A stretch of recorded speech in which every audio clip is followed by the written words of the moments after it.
Dear Ambassador, I think we can start. We're all set.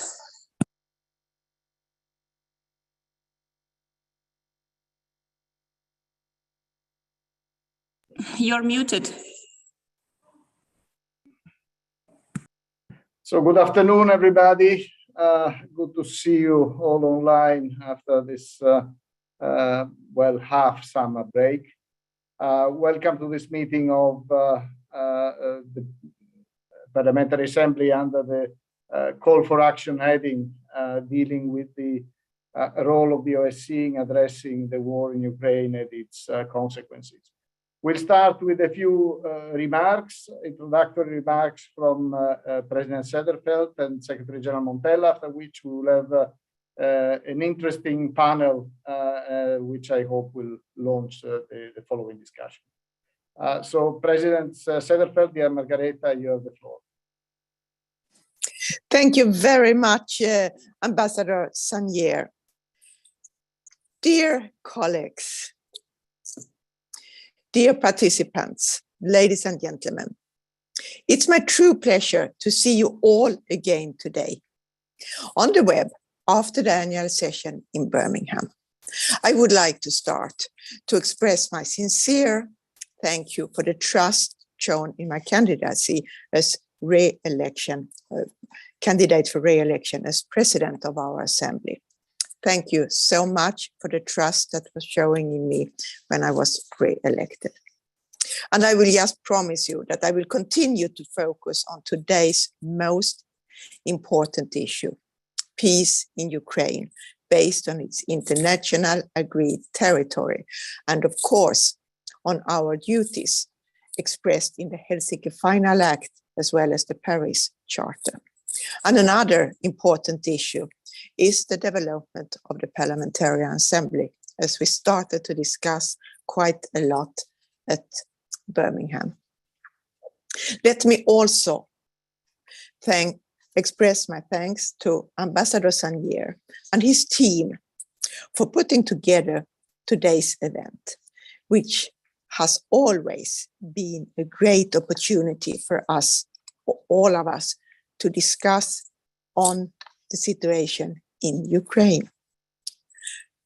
And I am grateful that we can hold this meeting in the frame of call for action. This is the fourth time that we meet online to discuss the war in Ukraine, its consequences on security in the OSCE region, and what we parliamentarians can do to address the conflict, work for unity, and stand up for the OSCE principles. The last time we met, we had the opportunity to discuss the ongoing devastating impact of the war on the civilian population, as well as on the environment, the economy, security throughout the whole OSCE region. Since then, I'm sure that we all continue to feel the impact of the war in our home countries, as our domestic discussions over the summer have focused on topics as inflation, increasing the energy prices, or what we can do to avert even greater catastrophe for our entire region, as we all follow the news from developments surrounding the Zaporizhzhia nuclear power plant. EIA have arrived to the power plant since some days ago and have made some proposal for the security of the power plant. One of their proposals is to mediate for peace around the power plant. We, OSCE PA, have as well initiated parliamentarian diplomacy and a dialogue on the important tool forward to promote an end of Russia's illegal war in Ukraine. And dear colleagues, I can also inform you that here in Sweden, as we are running for the end of our election campaign. It's election on Sunday, but one of the topics that's on the discussions, every time when I meet with voters, there is always questions about the war in Ukraine.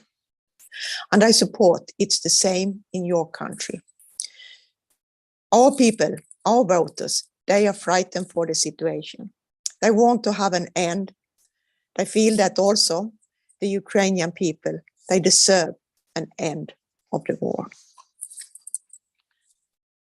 And last time, we also hear and discussed how the OSCE engagement in Ukraine has been severely reduced by the closure of our organizations, eyes and ears on the ground. The special monitoring mission and our field mission, the OSCE project coordinator in Ukraine. The closure of the mission is deeply regretful for the OSCE as organization, but also for the security of the whole region. Importantly, we continue to support and work for increased engagement of the OSCE in Ukraine. And I'm very grateful for all the work done by the chairperson in office, Foreign Minister Rao from Poland, because I think they are doing a fantastic job to find all possible ways forward for peace and a solution and an end of the war.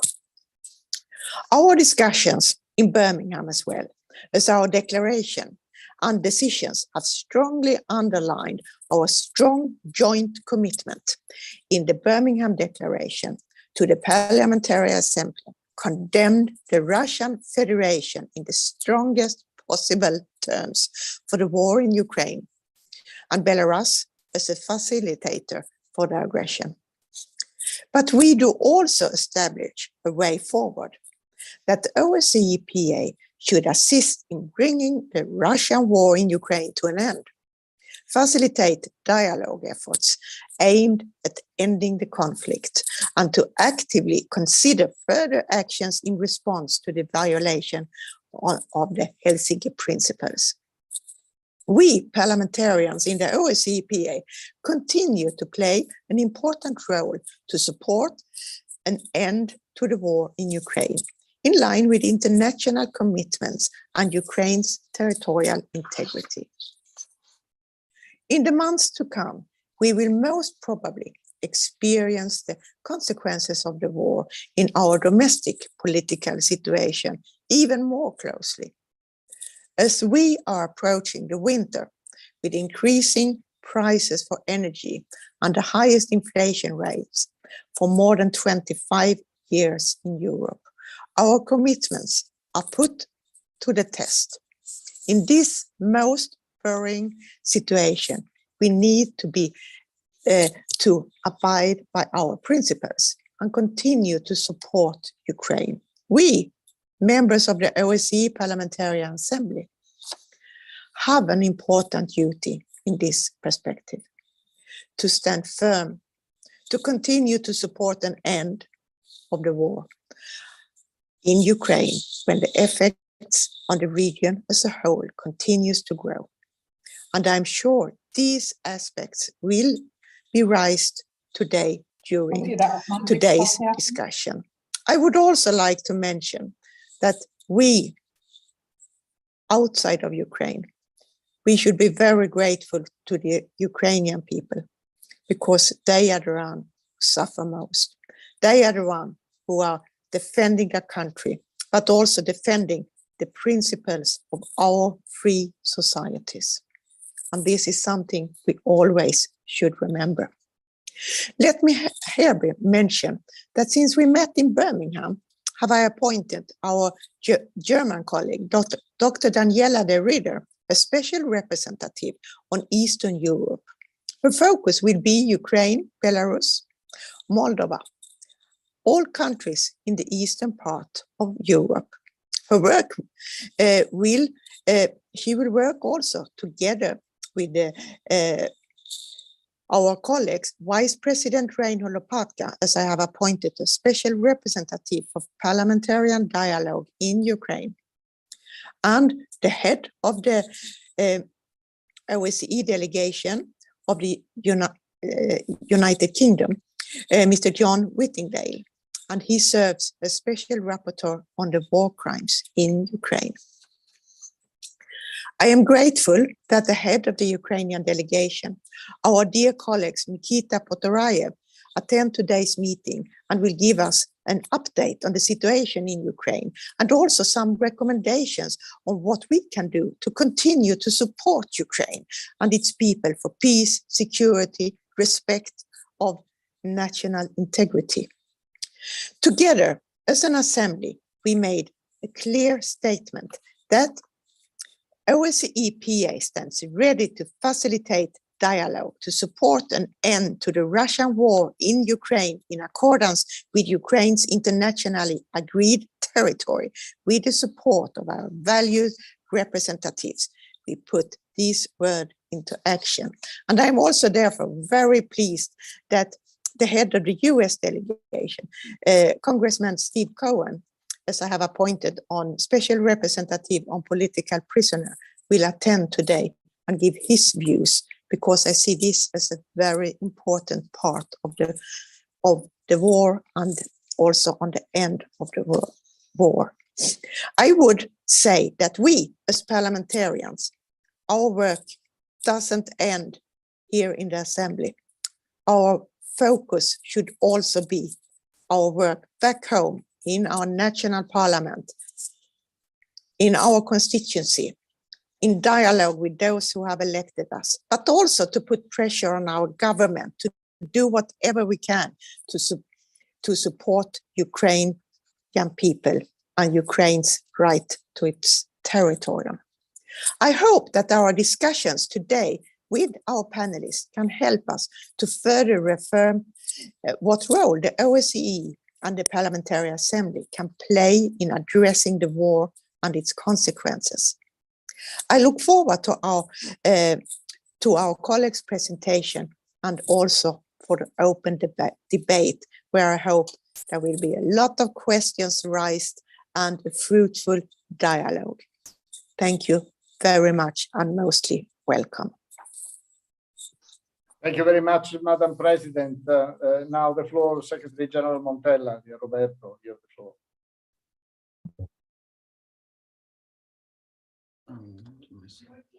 Yeah. Thank you very much, Ambassador Zanier. Congratulations for setting up this meeting, and thank you for all of those who are participating. It's nice to see many of you on this important issue after the summer break. Thank you, Madam President, for your remarks and your leadership. I think you have basically covered most of the things I would want to say. I think you have touched on the very important issues that have brought this assembly to debate this issue of the war in Ukraine. I have very little to add beside saying that, as I did in Birmingham, say that I am very proud of how this Parliamentary Assembly has conducted itself after the 24th of February. I think under your leadership, we have been always very much on target. We've had extraordinary sessions of the Standing Committee. We've had extraordinary sessions of the Bureau. We've been very much right on message and on public messaging. You have personally been very much also active through your Twitter account on the situation. So I think we have been in the public domain and in the tools that we have as Parliamentary Assembly, we have conducted ourselves in the most optimal way we could. I would like also to recall the fact that we had 2 field visits in very good timing. One immediately after the explosion of the war, when we went to see what happened in Poland and how Poland has supported the Ukrainian refugees. I think you led a mission there that also bear the testimony of this assembly to the plight of the refugees. But I think most importantly, the visit, Madam President, you led in Kiev and Irpin and Bucha, the days before preceding the annual session, probably because we were in the midst of the annual session. We've not had time to actually digest and discuss this visit that you led in Kiev. But I think this left yourself and the leaders that were with you, Vice President Pons, Vice President Lopatka, Kari Eriksson, and myself, very much emotionally shattered by what we saw in Bucha and Irpin. And I think the fact that we have not so much discussed about that visit should not overshadow the fact that what we have witnessed is something that is very, very touching, and made me reflect on how terrible and how low can humankind go, and also in sometimes denying things that have happened. So I think I'm very proud of what has happened afterwards in Birmingham, and the very strong stand that this assembly has taken with its final declaration, where we once again stressed what we have been stressing from 2014, and a clear, gross, and uncorrected violation of the Helsinki Final Act. I mean, we've said it very clearly in 2014. We have repeated it in Birmingham. I think of all these acts of the Assembly, I'm extremely proud of. But I would like to say also, Madam President, that you've defended the postures of this Assembly, not only in these venues, but also in Kiev itself. And you've also defended the Assembly's principle, as you've underlined the appointments that you've made, which is also an Assembly to promote dialogue. I know that this is something that in a very polarized world as it is now, where there is a clear stand between two sides, talking about dialogue is something that is challenging. But you've had the courage to appoint a person who is in charge of promoting parliamentary dialogue. But have you actually had the courage to defend this appointment while you were in Kiev? I witnessed myself the difficulties that you had in a meeting with the Speaker of the Ukrainian Parliament, Mr. Stefanchuk, who of course was concerned. What does this mean? You know, how can we have dialogue in this moment? But there you strenuously defended the DNA of this assembly, which is also an assembly that has to promote dialogue. And I think this assembly and the OSCE as such in the future will be challenged, because we are going more and more towards a polarized world. So those who are in between, those who are by nature in their work building bridges or trying to find venues of dialogue or promoting avenues for trying to solve issues, will be inevitably challenged, regardless of the fact that they have very strong ideas and very clearly condemned what has happened. But by the simple fact that you will also move forward from the clear and unambiguous condemnation of what has happened, but also make the further step of saying, okay, where we take it from now, as you have done in the leadership of this assembly, we will be inevitably in a challenged situation. So I'd like to commend, Madam President, your role also in defending the acquis, let's say, of the organization and the Parliamentary Assembly as such. So thank you very much. I look forward for the debate, and I hope that this will produce good results. Thank you. Thank you very much, Secretary General. We now move to the panel. Let me briefly introduce the four panelists. We'll begin with Mr. Kamil Aydin. He's a member of the Turkish delegation. Turkey has played a very important role in promoting dialogue between the sides, in promoting solution of difficult issues like that of the export of cereals from Ukraine. Of course, Turkey is also traditionally has been very present. The two heads of the special monitoring mission of the OSCE were both high-level Turkish diplomats. So Turkey, I would say, has been all along an important player, and it would be interesting to have a view and opinion from Mr. Kamil Aydin on the way forward on these attempts to activate or to deepen this difficult dialogue. Nikita Potorayev will then join us from Kiev to give us an update on the situation, which, as I understand, remains difficult in many ways.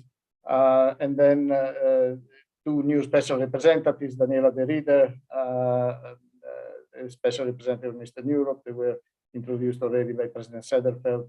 Then the Congressman Cohen will talk to us on the issue of political prisoners, a very thorny, I would say, sensitive issue when it gets related to prisoners of war, of course. Just for information, I was in touch with the office of the Director General of the International Agency on Atomic Energy, IAEA, to have also someone talk to us about the nuclear power plant in Zaporizhia. Unfortunately, because of their current engagement with this nuclear power plant, they couldn't spare a person to talk to us about that, but they assured me that they would try to do so at our next meeting, so that we can have also an impartial view from them on the situation of this power plant, something that, of course, public opinions in Europe are very concerned about. With this, let's begin with Mr. Aydin. You have the floor, sir. Good afternoon.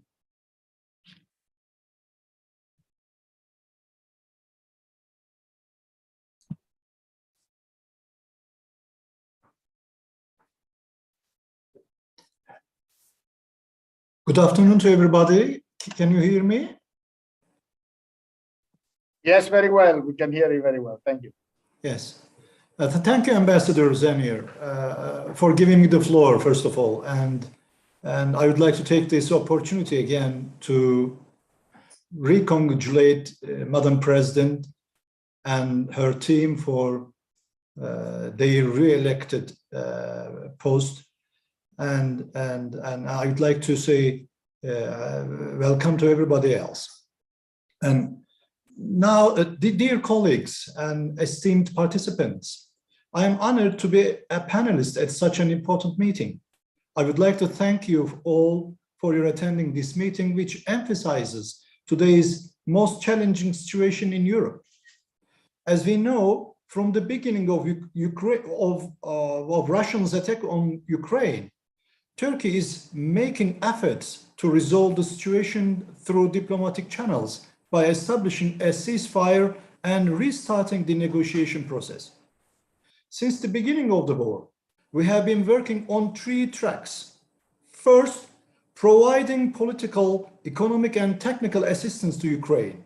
Second, facilitating the negotiation process. Third, supporting international humanitarian efforts, including, of course, grain exports. While Russia's attacks continued, negotiations between the parties started in Belarus on February 28th. The highest level meeting between the parties was held in Antalya on March the 10th. Foreign Minister of Russia, Russian Federation, Mr. Lavrov, and Ukrainian Foreign Minister, Mr. Kuleba, came together in a tripartite meeting hosted by Turkey. The meeting between the negotiating delegations of the parties held in Istanbul on March the 29th was recorded as the meeting where the most meaningful progress was achieved in the negotiation process. Following the aforementioned meeting, the parties declared that they had reached an understanding over the provision of security assurances in exchange for Ukraine's continued neutrality. They also announced that Russian forces would reduce their military activities in and around Kyiv. However, the images from Bucha that civilians were massacred after the withdrawal of Russian forces from Kyiv and its surroundings slowed down the negotiation process. But we did not give up our hope of negotiation, of course. The United Nations has prepared a plan for the safe export of Ukrainian grain through the Black Sea in order to prevent the global food crisis, which has been seriously exacerbated by the inability to export Ukrainian grain. As a result of long diplomatic efforts, the first meeting on the technical details of the said plan was held in Istanbul on 13 July 2022, with the participation of the Ministry of National Defense of the Republic of Turkey, the defense ministries of Russia and Ukraine, and the United Nations. At the said meeting, an agreement was reached on the main principles for the implementation of the plan. Thanks to Turkey's intense diplomatic efforts, we have finally ensured that the documents for the safe export of Ukrainian grain over the Black Sea was signed in Istanbul on July the 23rd, 2022. The Istanbul Agreement on exporting Ukrainian grain proved the benefit of negotiations. Since August the 1st, 56 ships carrying around 1.3 million tons of grain left Ukrainian ports as of August 29th. In the document entitled Initiative on the Safe Shipment of Grain and Food Products from Ukrainian Ports, in summary as follows. First, shipment of grain and related food products from the ports of Odessa, Yuzhny and Chernomorsk of Ukraine, as well as fertilizers, including ammonia for export purposes. Second, keeping the application under constant control and supervision from the Joint Coordination Center, which will be established in Istanbul with the participation of officials from Turkey, Ukraine, Russia, and the United Nations. Third, conducting the inspections on the absence of unauthorized cargo or personnel on ships going to and from Ukraine at ports to be determined by Turkey through inspection team that will be established in Turkey where the parties will be represented. The fourth, the responsibility of the ships in the territorial waters of Ukraine should be on the Ukrainian side. 5, when it is necessary to clear mines near Ukrainian ports, this should be done by a country agreed by the parties. 6, military ships, aircraft, and unmanned aerial vehicles should not approach the humanitarian sea corridors to be used by the ships more than the distance determined by the Joint Coordination Center. 7, remote monitoring of the movement of ships in humanitarian sea corridors by the parties in order to avoid any provocation and accident. 8, it is envisaged that the initiative, which will enter into force on the date of its signing and whose validity period is 120 days, will be automatically extended for the same period, unless the parties request or change or termination. I have tried to explain details of this agreement, and we hope this process will continue smoothly. Our aim is to help Ukraine overcome the war's agricultural and economic fallout. Continued support of international community for grain exports from Ukraine without any caveats is very important, of course. Our strategic partnership with Ukraine and working relations with Russia have been instrumental in our endeavors in the pursuit of a diplomatic settlement. In conclusion, Ukrainians deserve a just peace that will secure their sovereignty, independence, and of course, territorial integrity. This war harms not only both sides, but also the international community. Therefore, all stakeholders should seek a way to end the hostilities and revitalize diplomatic talks for a just settlement. And these are the last words of our side. And thank you for everybody who listened to me. Thank you. Thank you, Ambassador. Thank you very much, Mr. Aydin, for this very interesting and informative presentation. Any more issues can be discussed later in the debate. Now to Artur Gerasimov on the situation on the ground. Artur, good afternoon. You have the floor. Sorry, Nikita Poturayev. I'm sorry. This was for Nikita. That's okay, Ambassador. That's okay, Ambassador. I hope that Artur also will join to debates. So let me welcome all of you, Mr. Ambassador Zanier, Madam President, dear Margareta, Mr. Secretary General, dear Roberta, distinguished colleagues, friends. Let me thank you for this event. All our discussions in the ranks of this format call for action, and they are very really fruitful and useful and resultative. I would like to start with words of thankfulness to all OSCE member countries which support Ukraine. And let me introduce, well, the most popular clothes in Ukraine now are patriotic clothes, and my t-shirt represent the scope of international help to our country. And probably you can see the Ukrainian Cossack who is riding the horse, and the name of the horse is Heimers.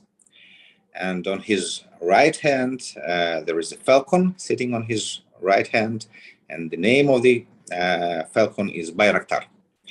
So thank you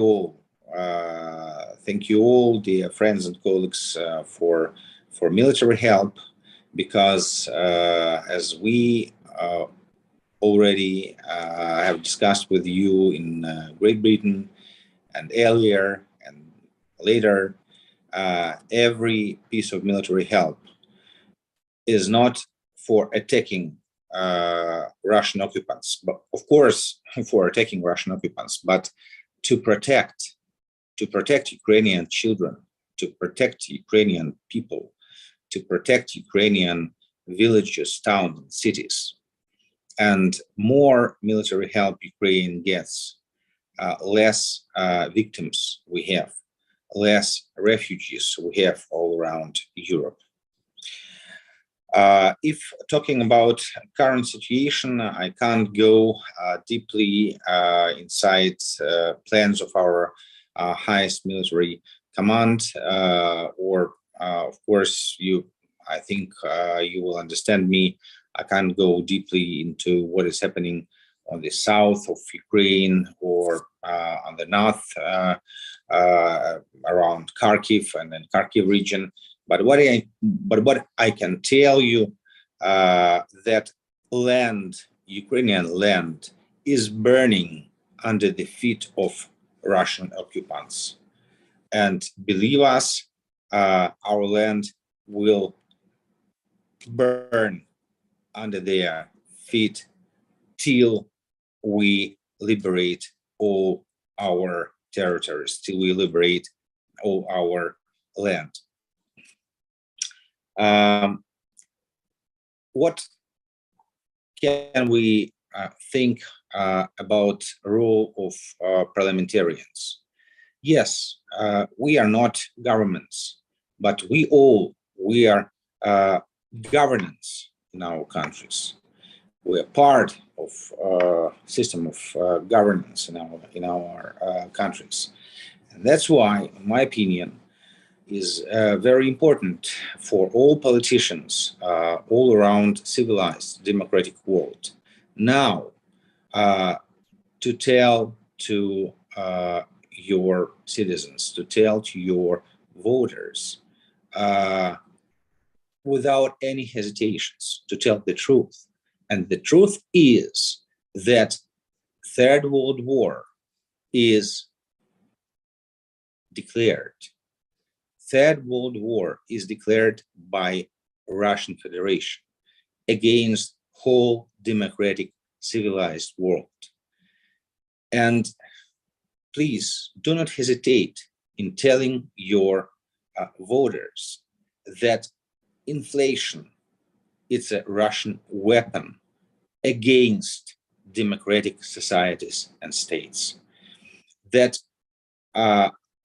prices for gas and oil, it's a weapon which is used by Russian Federation against democratic societies and states.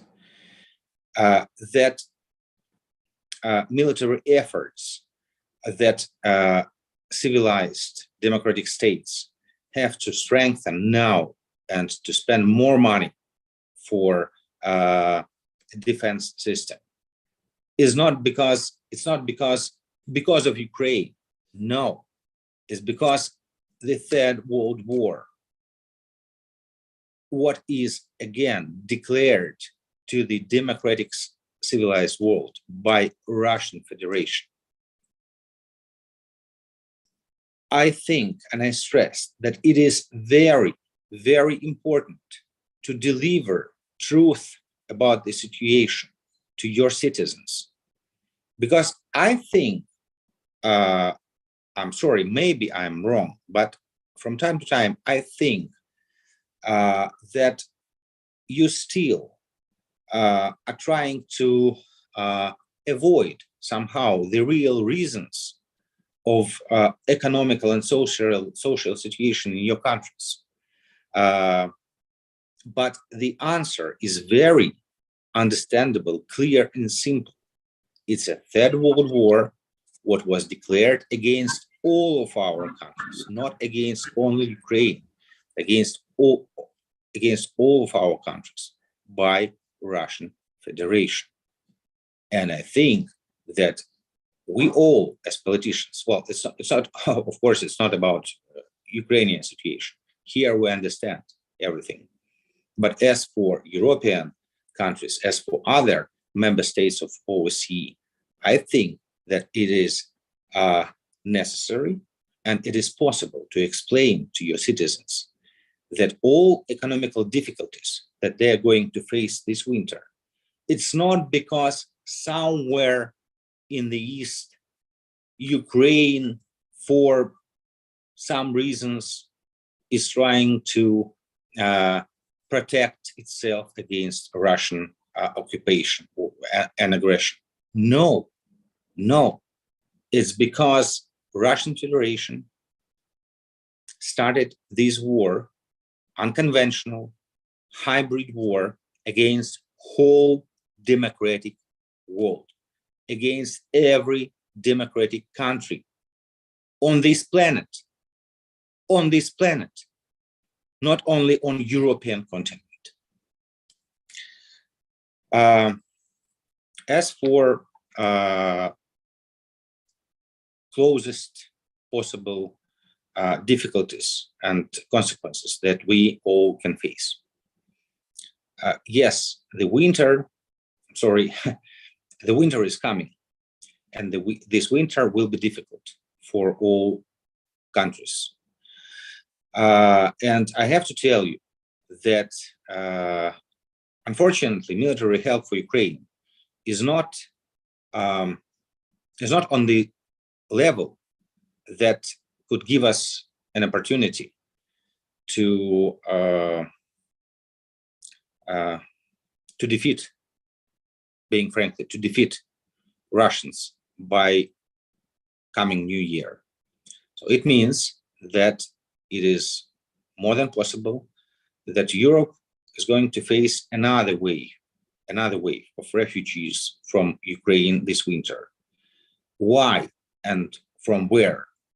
Of course, from such cities, big regional centers, as Kharkiv, as Mykolaiv, as Kryvyi Rih, other maybe a little bit smaller cities from Ukraine, which are under constant shellings, under constant bombings.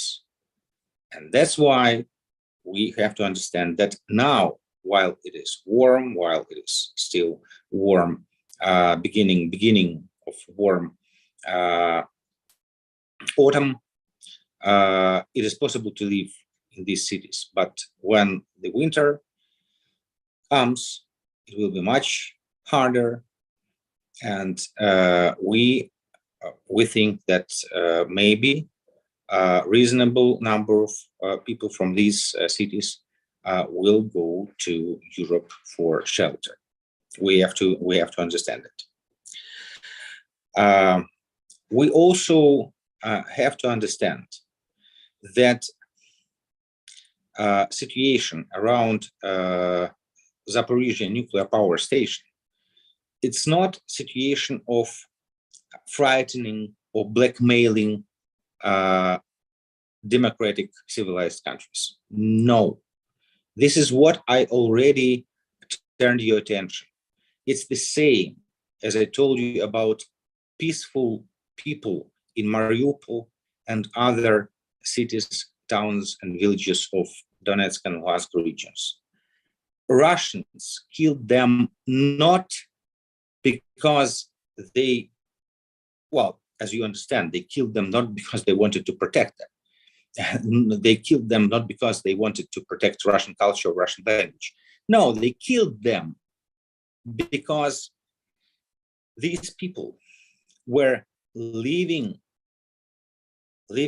witnesses that there were no so-called Russian world in these cities, villages, and towns. There were never any wish to join Russia or to join so-called people's republics. That's why these people had to be killed, had to be murdered. This is what Russians did. Now, I can tell you another very important line about nuclear power stations in Ukraine. They captured and they tried to capture more nuclear power stations when they started this invasion. Not because they just wanted to frighten or blackmail European countries. No, it's because they want to paralyze development of nuclear technologies, nuclear energetic system in whole Europe, because they want Europe to be dependent from Russian gas and oil forever. And it means that Europe, well, on our opinion, Europe shouldn't be afraid about a nuclear power energy. What we all need is to understand how to protect these facilities, how to protect them from terrorists, from state terrorists as Russians, or from other terrorists, because they attacked our nuclear facilities because they wanted to show that nuclear power energy is something not very safe. But no, it is safe. It is safe. But it is safe when it is protected from terrorists. I don't know what more evidences still we need to understand that really they use all opportunities to destabilize situation in every democratic country on this planet. And I've heard, and I understand that you, my dear colleagues, didn't mean something that could really disturb us. But I heard not only from you, but we hear it from other international politicians about so-called end of this war. No, my dear friends, we shouldn't talk about end of this war. We should talk about victory, about defeating Russia and victory of the democratic world. And if you come now to Odessa, Kharkiv, or Dnipro, where our heroes are brought from frontline, some of them lost their legs, their arms, but if you ask them, do you want the end of this war? They will answer you, no, we want victory. We lost our friends, we lost our comrades, we lost our legs and arms, not for the end. We lost all of this for victory, not for the end. And that's why I also would like to turn your attention to our position that whole Ukrainian land, whole Ukrainian territories should be liberated, because as already people who successfully left Kherson, they already say that crimes that we will find when Kherson will be liberated will be much worse than everything that we saw in Bucha. And crimes that were made already by Russian army in Luhansk and Donetsk region, in the cities and villages and towns that they timidly captured, crimes that we will recover, they will be much worse than everything we saw in Bucha. And let me remind you about Crimea. In Crimea, still there are repressions against Crimean Tatars. There are tortures. There is militarization, also most of possibly nuclear militarization of this peninsula. That's why today our President Vladimir Zelensky and all of us Ukrainian politicians, we say directly and strongly, we are not going to talk about any compromises about our territories, because on all of our territories, people are starving, people are tortured, people are murdered. So we have to talk about victory, our common victory, colleagues, common victory and liberating all Ukrainian territories, including Luhansk, Donbass, and Crimea. Our common house on this planet should be once and for all secured from tyrants and their slaves that came to burn it. How? The answer is very simple, and the only one is possible. Tyrants have to be defeated and convicted, and slaves have to be liberated. It is the only possible way to build not an old Cold War fortress for democratic and civilized countries, but a new house of freedom, democracy, security, and cooperation, as it was declared in Helsinki many years ago. And we here in Ukraine fighting every day, losing a lot of our people, unfortunately, in this battle. We still believe that it is possible. So let's work on our common victory for security, for democracy, and for cooperation. Thank you very much, folks. Thank you, Mikita. Your messages have come across very loud and clear, all of them. I would draw attention perhaps to the one you made on the risk of a new wave of refugees with the coming of winter. That's something we will all have to keep in mind. So let's continue. Dr. De Ridder is next. Good afternoon, newly appointed representative of Eastern Europe. You have the floor, madam. Yes, thank you, Mr. Ambassador Sanier. Congratulations for her re-election to Margareta Sederfeld as well. And thank you to Mr. Secretary General Roberto Montella. Welcome, dear colleagues. When President Margareta Sederfeld offered me the position as special representative on Eastern Europe some weeks ago, I did not hesitate, especially as I had already held this position in the past. I would like to express my grateful thanks for this trust. With my mandate, I am the contact person for Ukraine, Belarus, and the Republic of Moldova.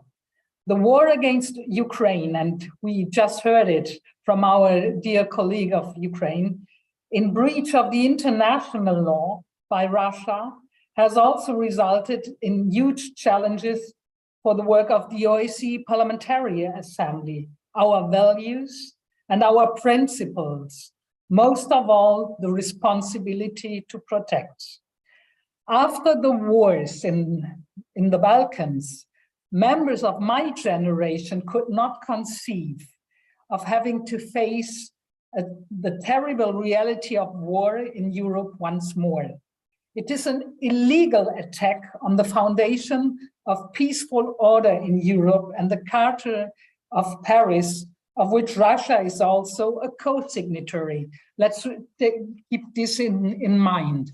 We can see not only, and this has already been mentioned, a large number of killed people, but also the largest movement of refugees in Europe since the end of the Second World War. We can be under no illusion. Russia is waging this war with the intention of annexing the national territory of Ukraine. And we cannot allow this to happen, and we must deliver a suitable response. But let me be very honest, we have to be very pragmatic. Everything that mitigates the impact of the war can be considered as successful at this time. For example, the grain export deal brokered by Turkey. It provides an opportunity to stabilize the grain supply chains that have been disrupted by the war and to hopefully yet aware the global food crisis. It is my intention to make this issue a topic of the parliamentary dialogue. Likewise, the security of the nuclear power stations in the combat areas surrounding Zaporizhzhia and the permanent access guarantees for international inspectors are also on the agenda. Moreover, the Moscow mechanism must be used more intensively than in the past in order to more closely monitor the implementation in terms of the human dimension of the OSCE. Those, and let me be very clear on this point, those who abuse the international law of war against the civilian population and commit war crimes must be brought to justice. Russia must also release the detained staff members of the OSCE Special Monitoring Mission immediately. But I will not lose sight of the situation in Belarus and the Republic of Moldova. The severe violations of human rights in Belarus, in Ukraine, and the country's role as a co-aggressor.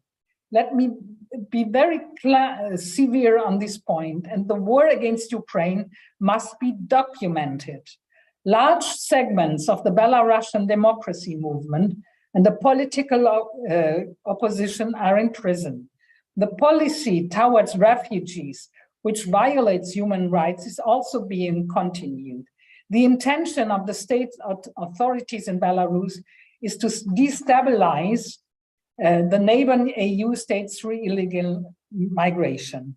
Likewise, the legitimate security interests of the Republic of Moldova must be a topic of discussion. Its capacity for receiving refugees has already been completely exhausted. Many of you took part in an election observation mission in Moldova last year and looked at the international Transnistria conflict in which Russia is protecting the separatist regime. This represents significant challenges for the safety and security of the Republic of Moldova. Let me be very clear. Political dialogue and negotiation diplomacy have been our core areas of competence since the early days of the Helsinki Finally Act. Without these, the OSCE would have no political commitment. I'm pushing hard for dialogue. The very existence of the OSCE is not down to close friendships, but to overcome outdated concepts of enemies. But we have to be very honest and to be very clear concerning our Russian colleagues. And I will say this, the war against Ukraine will not solve Russia's internal problems. The extensive international economic sanctions will continue and intensify as long as Russia attempts to subjugate Ukraine by military means. These sanctions will cause massive damage to the Russian economy in the long term and will have a significant impact on the living standards of the Russian people.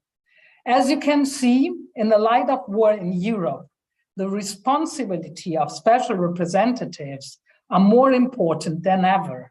I will take my mandate very seriously. Thank you very much for your attention. I look forward to the discussion with you because one of my duties is not only to speak, but to listen to you. Thank you. Thank you very much, Dr. Verit. Now to Congressman Cohen. You have the floor, sir. Good morning to you. You are muted. Can you unmute yourself? Am I unmuted now? Perfect. Thank you. Thank you. Appreciate President Setterfield's appointment and her faith in me to execute this position as a special representative on political prisoners. And I take it very seriously and have been working at it regularly, notifying through posts on social media and press releases and calling on governments to release political prisoners. Unfortunately, as this role is becoming more and more significant, as we have more and more political prisoners, Russia has taken positions to arrest almost anybody that speaks out against the war, or calls the war a war rather than a special military operation. Our friend, Vladimir Karimi, has been in jail for several months and probably be there for many years or until Putin dies. He went back to Russia. I tried to encourage him not to go back. He'd twice been poisoned. Lucky to survive. And he, as many will remember, worked with us on our presentation on Nemtsov's assassination at the OSCE. And he went back because he said, I'm a Russian politician and a Russian patriot, and I refuse to leave my country. I want to see my country be free, and I'm best being there and advocating. And he did that, and he was arrested. He's also said that the worst thing that can happen to a political dissident is to be forgotten. And I will not let him be forgotten or other political dissidents. Vladimir's picture from the newspapers, Washington Post, is on my front door. And we constantly remind people of Vladimir's position, situation, and heroism and greatness, as well as Navalny. Recently, the Russians arrested a former mayor, Yevgeny Roitsman. We brought this to the attention of people, and it was interesting. He was one of the last major critics of the war. And he's a former mayor of a town near the Ural Mountains, and I may have the pronunciation wrong, Yekaterinburg. Ironically, the city where Brittany Griner played basketball. And she's, in essence, a political prisoner, a hostage taken by Russia. Belarus has been just as bad. Lukashenko has arrested all of his people that opposed his sham election. Put them in jail, brought down airplanes to take people off of them, to put them in jail, and then had the gall, the chutzpah, to congratulate Ukraine on its celebration of its freedom and independence recently. I was proud to see Zelensky come at him and say, what the heck are you doing, with your support for Russia? But it's just unbelievable they would do such a thing. But I will work in this area. I've contacted Secretary Blinken to work with him in the State Department. We brought attention to political prisoners, not only in Russia and Belarus, but also in Myanmar and in Egypt. And unfortunately, in several of our OSCE countries, there are political prisoners as well. I just came back from a trip to Cambodia, where I understand they're two of the leading political opponents of the present prime minister. I think it's the longest serving prime minister on the globe. One took refuge in Paris and the other's 5 years in jail. So conditions all around the world are getting worse. Free speech is not being encouraged and political dissent not being encouraged. And Russia's the worst.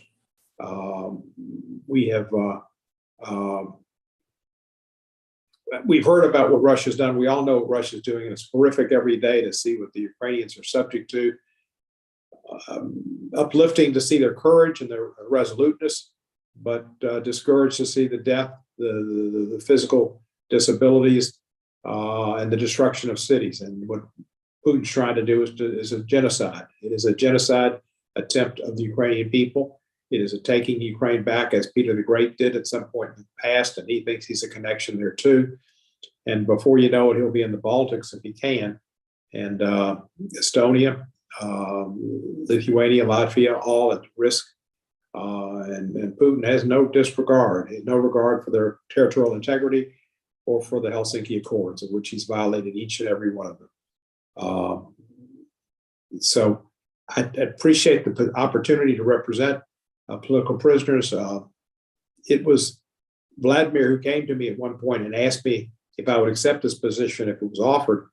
And I believe after he went back and was arrested again, that he was basically asking me to look out for all political prisoners, but him as well. And I take this as a personal charge as well as an overall charge from President Satterfield for political prisoners of all persuasions in all countries.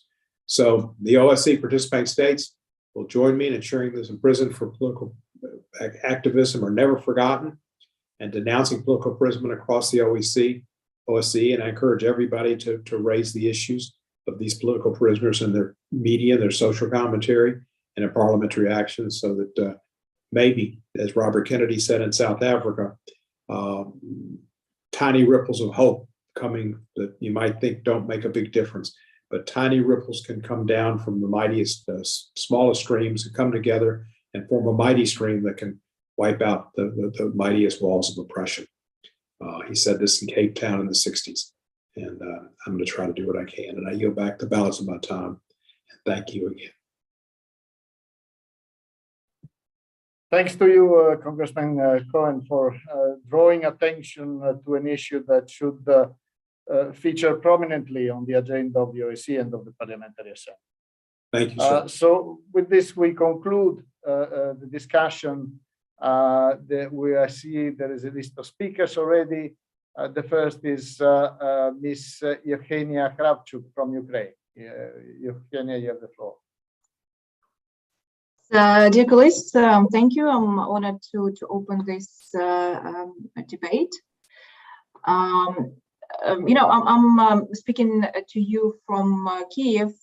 It's been more than 6 months of this, bloodshed and this unprovoked war of aggression that Russia started. I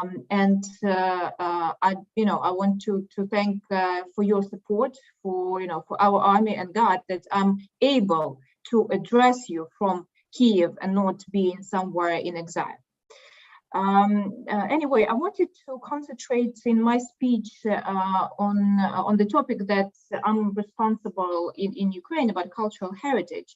But before I go, precisely to that, I wanted to comment on a few things that were repeating from speech to speech. Especially, I noted about the dialect and how it's important, and about the being the core of OSCE.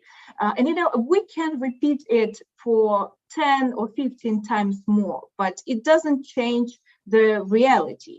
And the reality is that Russia is not, ready for normal relations with countries, especially with Ukraine. So for us, any sort of negotiations or dialogue can only start when the last Russian soldier leaves our territory and stops killing our people. And for us, the best negotiation team right now is riding a tank somewhere in Kharkiv region or in the south of Ukraine, liberating village by village and being greeted by our people that were under occupation for more than 6 months. So that's how the reality looks like. So that's why we really hope for the continuous support from your governments and for your help as parliamentarians, controlling this support and putting a good pressure on governments in your countries to be persistent in this support. And another thing about winter, because my colleague Makita Poturaev already stated on that, Ukrainians, of course, are afraid of winter as well, but we're sure that we will, somehow survive. I mean, it's, Ukraine had been through very difficult times, for different periods of our history, we will. But we need to understand that our back is covered and that you will not give up on us because Russia is blackmailing you with prices on gas. That's what Vladimir Putin wants. He wants you to blink, to close your eyes about what's happening, to trade it for gas, for whatever, coal, electricity. We totally understand that the prices are going up as well in your countries, but we are counting here in Ukraine not money but human lives, and that's what matters, and that's what should matter. And going, giving you more information about help that we need in cultural sphere, and what damage already has been caused. Already more than 500 cultural monuments, different sites, were destroyed or damaged in Ukraine, and this number is growing with each week.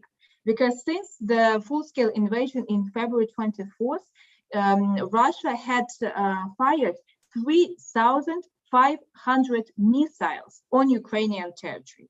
And these missiles targeted civilians, targeted churches, targeted cultural sites, schools, and the total amount of urgent needs that we need at this date for culture is 250 million euros at least.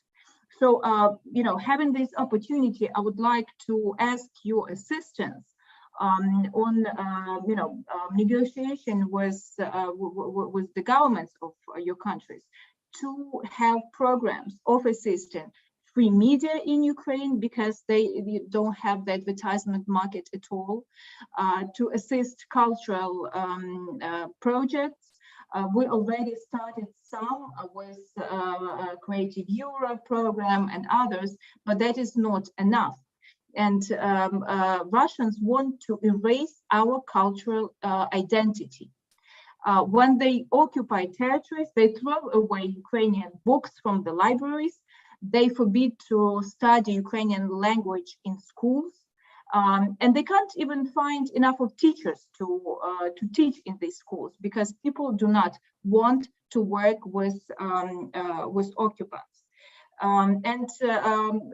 To underline again, talking about ending of the war, we should really talk about winning of this war, because this is not just our fight. This is mutual fight for values and democracy, and we need to win together with you. Thank you.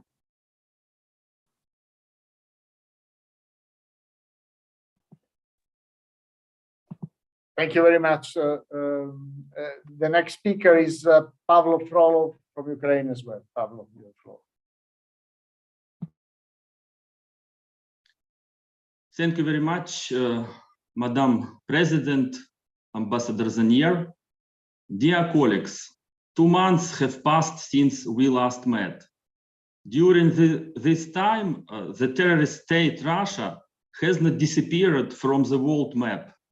Every day it continues to commit war crimes, genocide, crimes against humanity, kill children, prisoners of war, women, and the elderly, shell residential areas, and civilian infrastructure in Ukraine. Russia tries to scare the world with a nuclear disaster at the Zaporizhzhia NPP and to threaten the world with nuclear weapons. During 6 months of terror, Russia killed 383 children, injured 742 children, deported 7,343 children. 236 young Ukrainians are considered missing. In total, there are terrible statistics.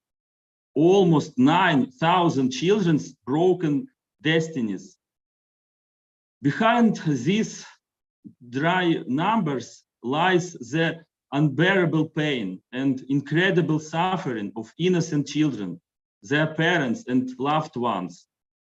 Today, not only Ukraine is feeling the aggression of crazy Putin, but more and more European countries.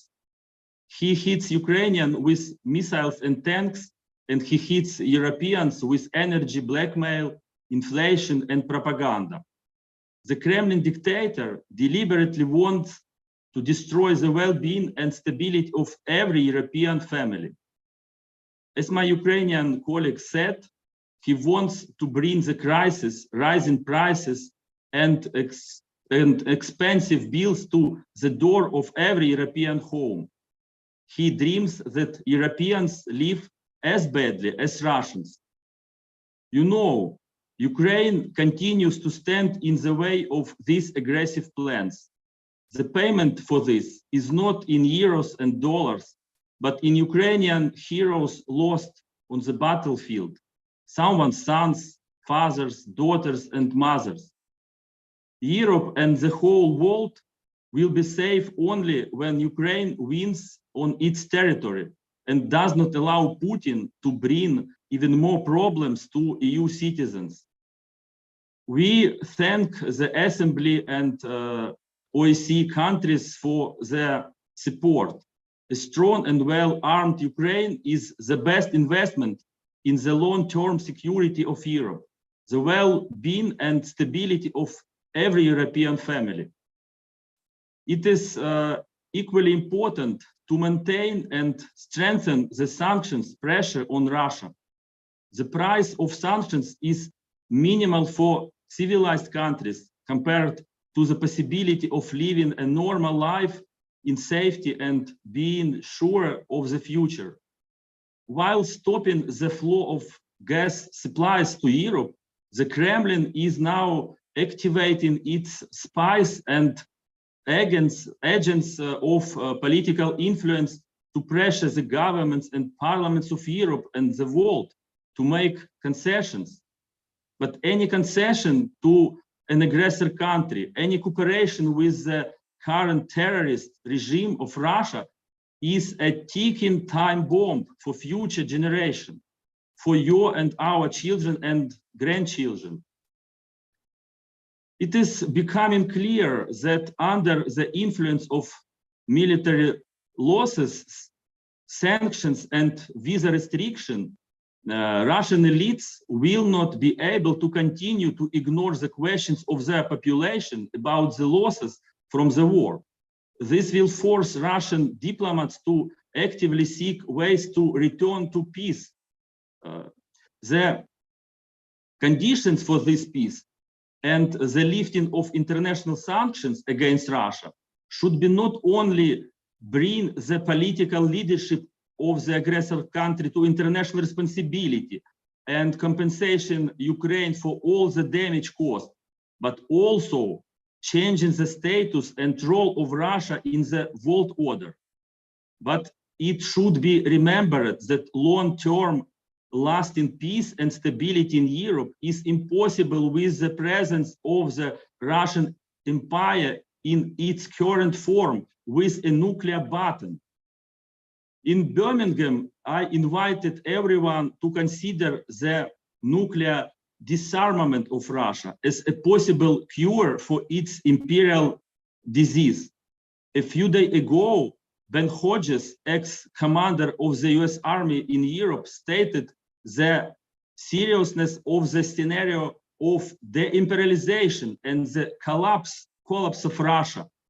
No amount of democratization or change of the political regime in Russia will be a guarantee that everything that is happening now in Ukraine and Europe will never happen again. I beg you, dear colleague, to pay attention and count the number of frozen conflicts in Europe provoked by Russia. The most effective solution is nuclear disarmament, de-imperialization of the end of Russia. Until this is implemented, the sanctions pressure on Russia should only increase. Thank you very much for this event. Glory to Ukraine. Thank you, Pavlo. Next speaker is Farah Karimi from the Netherlands. Good afternoon, Farah. You have the floor. Yeah, good afternoon, everybody. Thank you very much. Thank you for this opportunity and for organizing this meeting. Thank you, Mr. Aydin from Turkey, and also the efforts that your country are doing in also facilitating some negotiations. I think this is something that everybody should be supportive of that. And of course, dear Nikita and also Yevgenia, you again gave us this really dark picture of what's going on in Ukraine. And I am happy again and again to see you, even it is on distance. But yeah, I think this is really unbelievable that 6 months later, after on 24th of February, we together witnessed the start of this awful war, that we still are talking about really very, very awful situation that your country is in. And also congratulations to the newly appointed special representatives. I think both are very, very important, with very, very important mandate. And very important that this work is done. I would like actually to, I think, to talk about this very important issue that is pointed out also by our Ukrainian colleagues, how really to approach the issue of dialogue or ending war versus winning the war. I mean, the one side is really to see the reality of the war, the reality, the awful and horrible situation that and the atrocities that are happening on the ground. And on the other hand, I think it's very important to see that at a certain moment, we need somewhere also to send the message of hope. And I have really a very big doubt, and I would like to hear also the opinion of others, the big doubt whether we could really continue to mobilize the support of the people in our own countries, as we have been doing in the last month, with growing difficulties in our own communities, in our own countries, with the message saying we already have or we are in a third world war. This message, I don't think that will work. And I am very honest about that. I think the people will continue to support, and they are doing that. And it is really amazing to see that. And I think this is very important to continue it. And also with this perspective of having more refugees coming from Ukraine in the winter, we need also somewhere to be able to send a message of hope, some kind of message of perspective. And I know it is difficult. I know it is at this stage maybe not imaginable, But I agree with also our Secretary General Roberto that despite condemnations, despite knowing who the aggressor is in this case, and I think nobody actually has any doubt about that. But at a certain moment, we need to plea for kind of dialogue, kind of idea of, okay, this organization, especially OSCE and Parliamentary Assembly, how can we have a kind of perspective of ending this war? And this is honestly, as a parliamentarian from the Netherlands, a country which is absolutely supportive of Ukraine and supporting all the sanctions. And there is a kind of consensus also more or less in the politics, in our national politics. But I see also what is happening in our own societies. I'm also seeing the reality of the politics on the street. I see the reality of the questions that we receive also from the people. So in that sense, would be really, I would really appreciate also. I heard very clearly our colleagues from Ukraine, absolutely clearly. But I hope that I made also myself clear. So what are the challenges if we continue to hope for more escalation? I'm not saying we are hoping for escalation, but that is, so kind of, just that's really very, very, very difficult. And I hope that we can have a conversation about that, an honest conversation about that. Thank you. Thank you, Farah, for raising this very important issue. And of course, as we see, we have elections in various parts, various countries in Europe. And these issues are very much also at the center, certainly on the agenda of debate before these elections. I have now John Whittingdale from the UK. Good afternoon. You have the floor. Thank you, Ambassador Zania. I will be relatively brief. I wanted to speak, first of all, to say that, as some of you may be aware, my country chose a new Prime Minister who took office yesterday. But one of her first acts on taking office was to call President Zelensky in order to assure him that there has been absolutely no change in the position of the United Kingdom in our support for Ukraine against the invasion from Russia. It is sad in a way that we're 194 days into this war and it continues. However, it was the case, I suspect, that many people thought that it might be shorter, and it is a tribute to the extraordinary courage of the Ukrainian armed forces that they have not only managed to resist the invasion, but actually in some cases repelling it.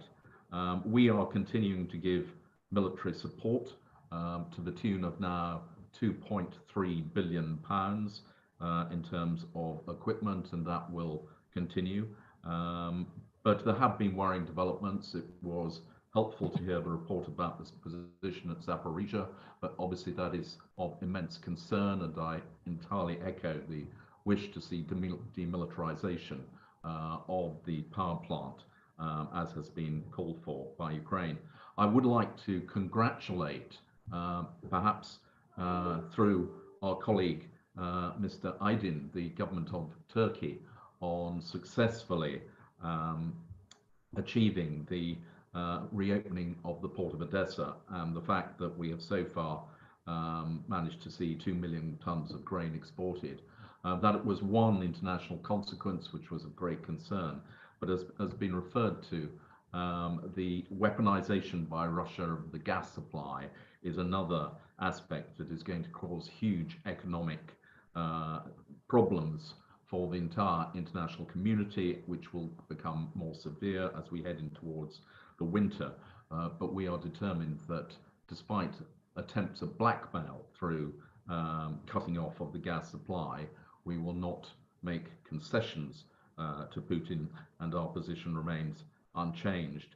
As has been said, we need to think about the consequences of when this war eventually ends, and I entirely understand and sympathize with Nikita's plea that we shouldn't talk about end of war, but we should talk about victory of Ukraine.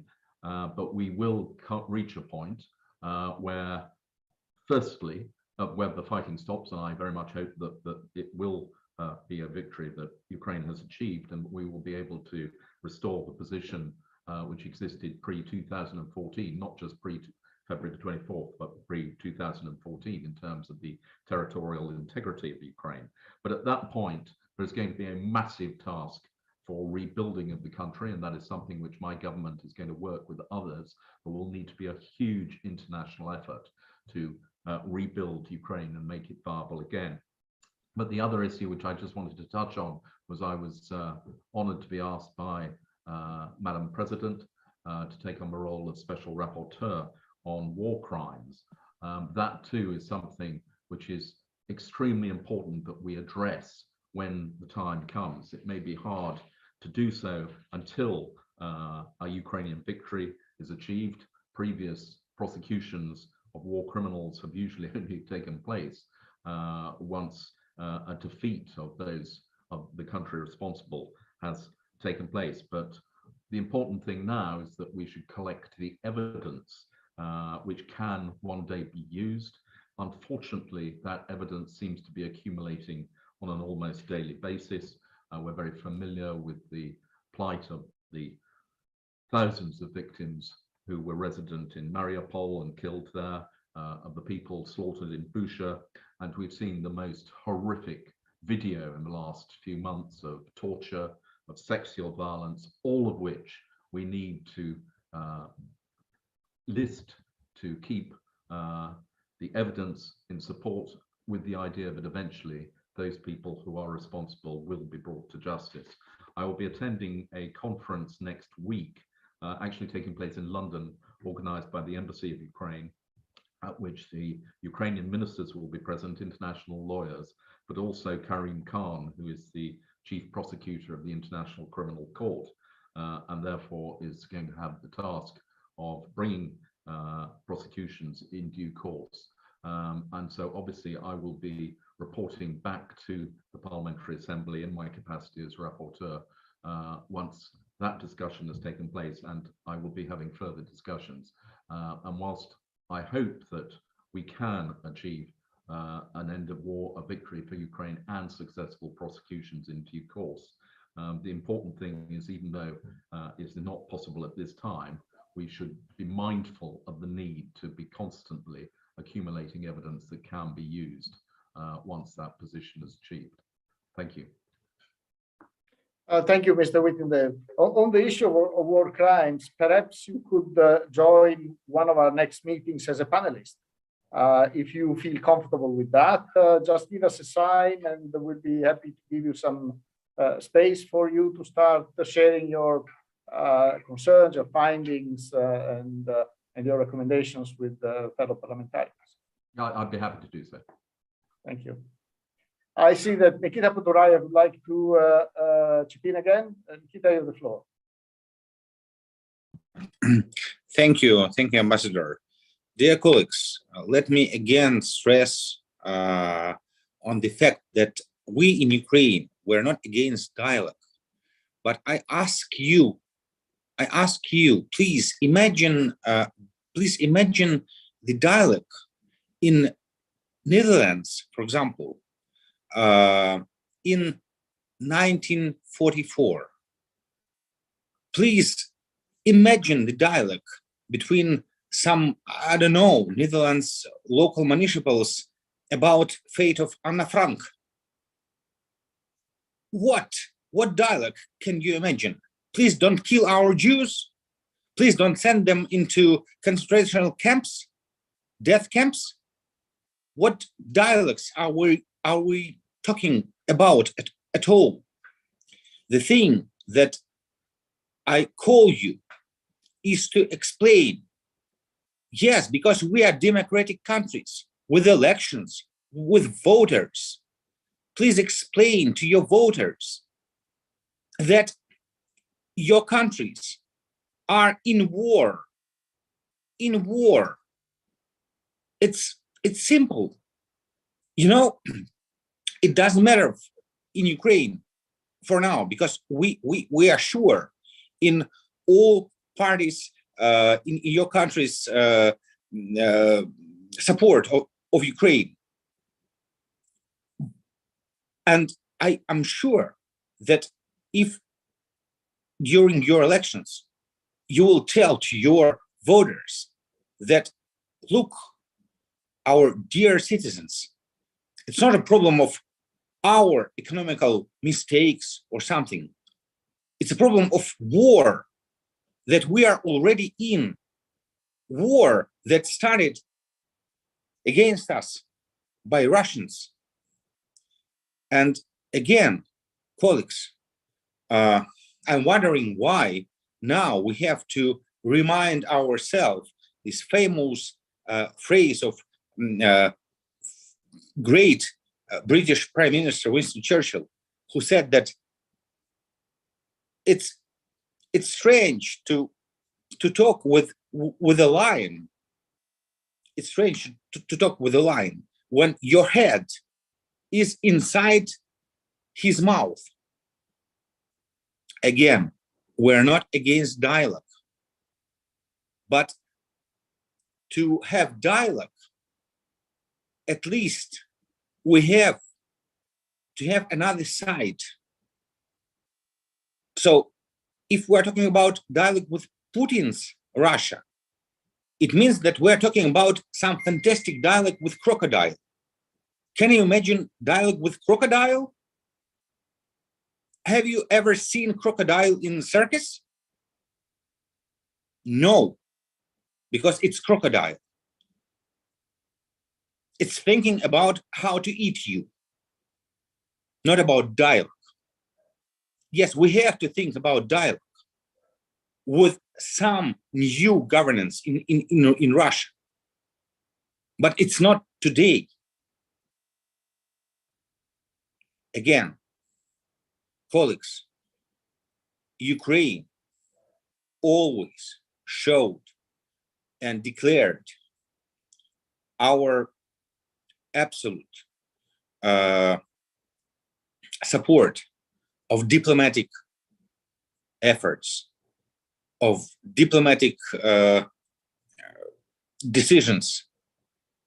But now it's not about diplomatic decisions. It's about full-scale invasion. It's about occupation. It's about numerous war crimes. It's about acts of genocide. So what dialogue are we talking about? Let's talk between each other. Let's have dialogue, even considering different points of views, sometimes inside NATO and European Union and OSCE country members. Because yes, we understand that there is position of Turkey, there is position of Kazakhstan, there is position of Uzbekistan, there is position of the United States or Great Britain or France or Belgium or Netherlands, Germany, France. But yes, we are, you know, psychologically normal countries. We can really have dialogue between us. But I can't imagine how can we talk about dialogue with country. Well, I even can't imagine how we call them country. It's something, well, it's not country, it's state. It's aggressive criminal state, which came to kill the whole nation, which came to destroy cities, million people cities, which came to destroy our democratic rules. Yes, maybe they are not, I don't know, maybe our democracy, I'm not, you know, I'm not even putting together democracy in Ukraine or in France. Yes, There are different ways. There are different difficulties, but they hate democracies as it is. So what are we going to discuss with them? And you know, I was born in the USSR, and let me remind you that even in USSR's political bureau, Brezhnev was a veteran. A lot of other people were veterans of the Second World War. We were dangerous. I was dangerous, you know? As a Soviet citizen, I was dangerous. Yes, we were dangerous, but believe me, we didn't want war in the USSR. We really didn't want war. Since kindergartens through schools, we were told from our youngest ages that we don't want to start new war, because we all understood the price. And believe me that now the difference is great. The difference is great. And unfortunately, and we can spend another call for action or another format to discuss why it happened in Russia. But now, as we see, Russians, they want war. Soviets, and believe me, as Soviet guy, we didn't want war. But now Russians, they want war. Do you still think that we can dialogue with them? No. We have to stop them. We have to defeat them. And we have to get the victory for the whole nations and countries that really don't want war. But peace should be secured. Peace should be defended, and not by talks. Unfortunately, not by talks. Thank you.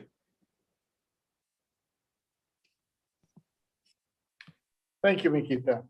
So it looks like on these words and on this clear statement of yours, we can conclude the afternoon meeting. There are no more requests for the floor. So I would like to thank everybody. I don't know whether the president would like to say a couple of words before we close the meeting. I see Margareta. I see Daniela Derrida. I'll go to her first, and then I'll leave the president for the conclusion. Dr. Derrida, please.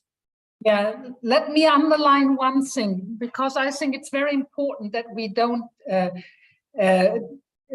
get rid of that, what our colleague from Ukraine, Nikita, already said. I think we have two processes in parallel. We have the war, and I'm sure that the war will be continued.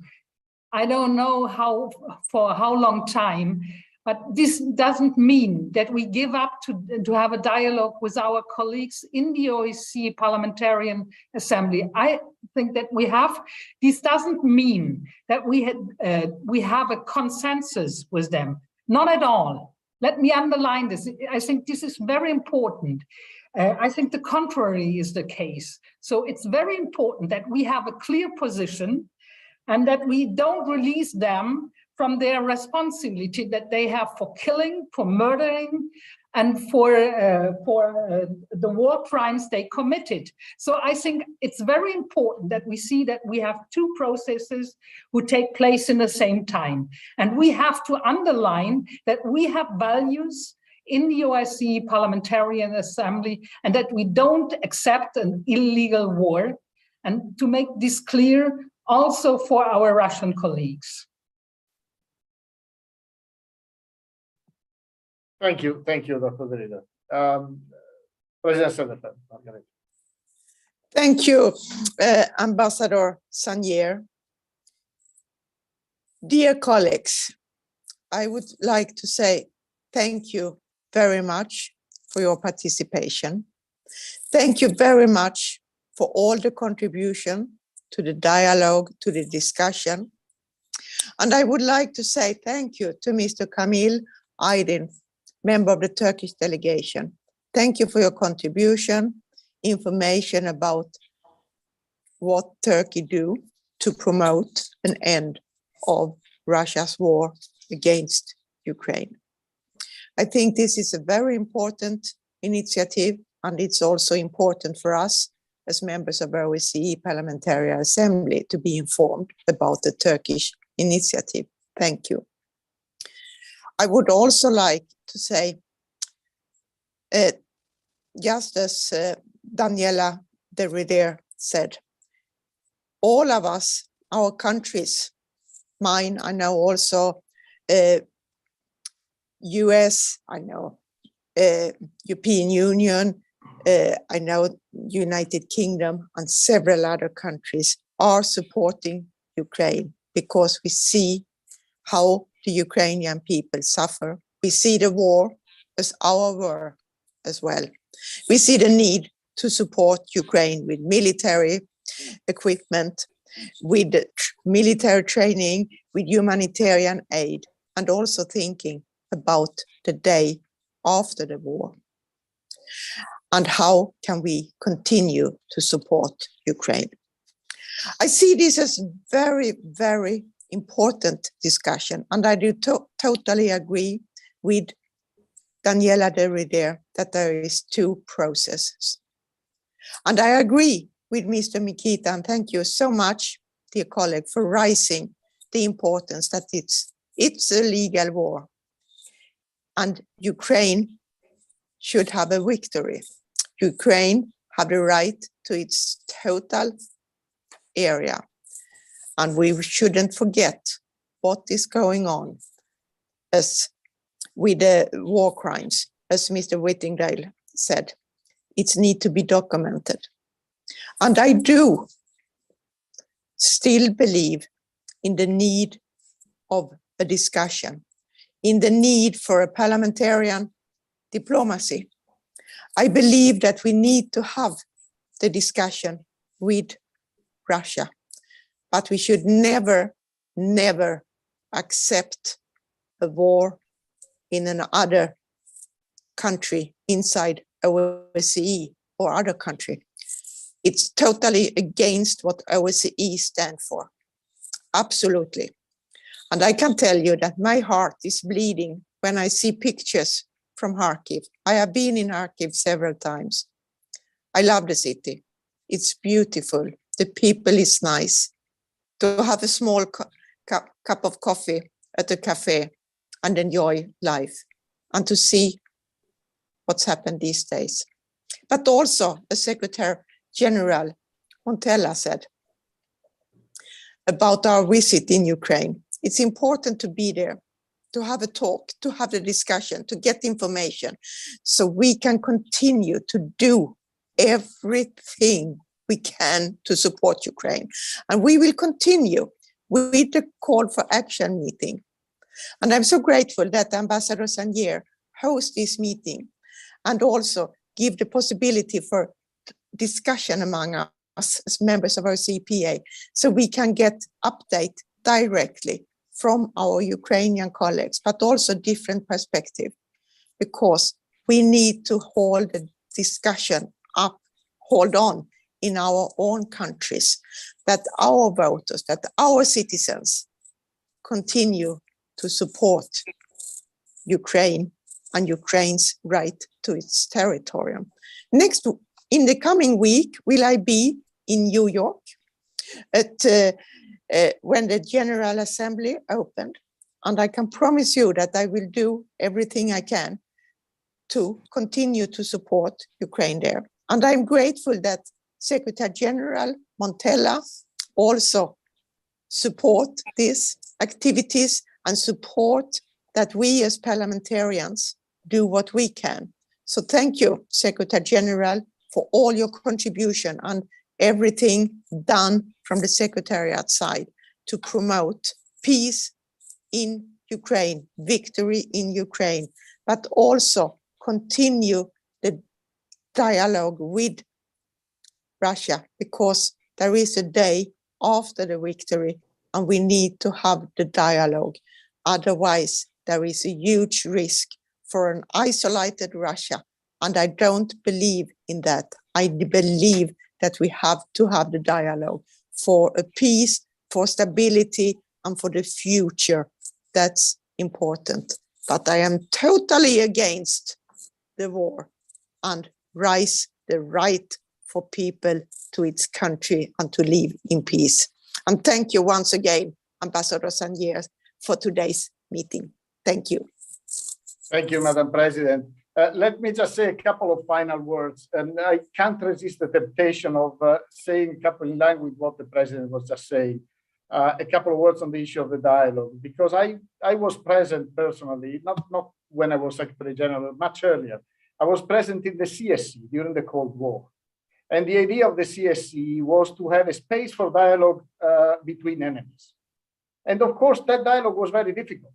In fact, in the first 10 years of life of the CSE, there was hardly any dialogue. And in fact, what Nikita was saying was right. We saw changes in leaderships. And those changes in leaderships brought up new, how can I say, they open up new opportunities. And then the CSE was the right place because it was inclusive, because everybody was there. And so it played a major role in accompanying processing and helping open up Europe that had gone through that difficult phase. So perhaps I think in the background of what we're seeing, which is a very clear universal support for Ukraine in this extremely difficult situation. But I think also it's important to leave a bit of a door open for the time when the opportunity will present itself to make progress. I think that should be a little bit, in my perspective, the role of the OSCE, while making it very clear what the principles are and what needs to be done and what the membership stays behind. To me, also, this is the sense of discussion we had this afternoon. So thank you very much. I think we can plan for another meeting around maybe mid-October, something like that. I hope there won't be a need, and I hope that situation will solve itself before, but I fear things may be a bit more complicated than that. So we have a few things. I'll try to insist with Atomic Agency to have someone from them to tell us more about Zaporizhia and possible other situations. And Mr. Whittingdale perhaps could share with us something on war crimes. So we have already a bit of an agenda for that. Let me know if you have other issues that you would like to discuss. Perhaps this question of dialogue could be another. So I'll be in touch, and of course I'll seek guidance from the President and the Secretary General as to the precise dates, and then we'll get back to you on this. Thank you very much, and have a nice rest of the afternoon and evening.